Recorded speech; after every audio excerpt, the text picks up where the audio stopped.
महाभारत के युद्ध में 45 लाख से ज्यादा सैनिक लड़े थे।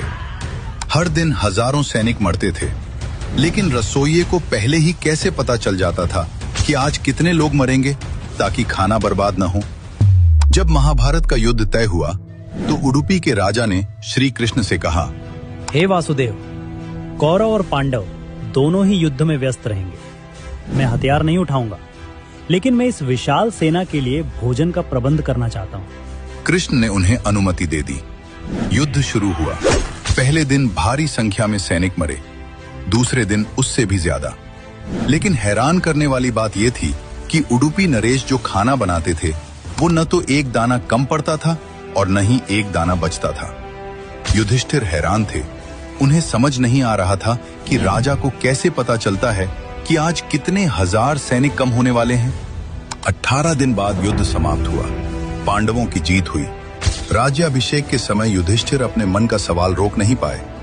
उन्होंने उडुपी नरेश से पूछा, महाराज, आप त्रिकालदर्शी तो नहीं हैं, फिर आपने 18 दिनों तक मृत्यु का सटीक अनुमान कैसे लगाया? खाने का ये सटीक गणित आपने कैसे किया? उडुपी नरेश ने हाथ जोड़कर भगवान श्री कृष्ण की ओर देखा और कहा, हे धर्मराज, मैं हर रात भगवान श्री कृष्ण के कक्ष में उनके लिए मूंगफली लेकर जाता था। श्री कृष्ण को मूंगफली बहुत पसंद थी। मैं मूंगफली का कटोरा गिनकर उन्हें देता था।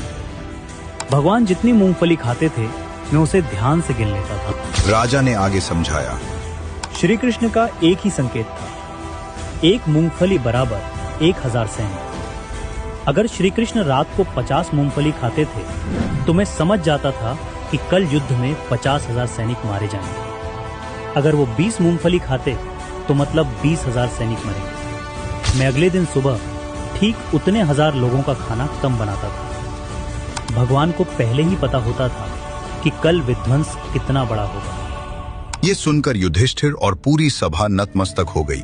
उन्हें समझ आ गया कि यह युद्ध अर्जुन के गांडीव या भीम की गदा से नहीं, बल्कि श्री कृष्ण की इच्छा से चल रहा था। आज भी कर्नाटक का उडुपी शहर अपने स्वादिष्ट भोजन और मैनेजमेंट के लिए पूरी दुनिया में प्रसिद्ध है, जिसकी नींव महाभारत के उसी राजा ने रखी थी। दोस्तों, विज्ञान जिसे फ्यूचर प्रेडिक्शन कहता है, हमारे इतिहास में वो ईश्वर की साधारण लीला थी। कमेंट में जय श्री कृष्ण लिखें और ऐसे ही अनसुने किस्सों के लिए डी कोड भारत को सब्सक्राइब करें।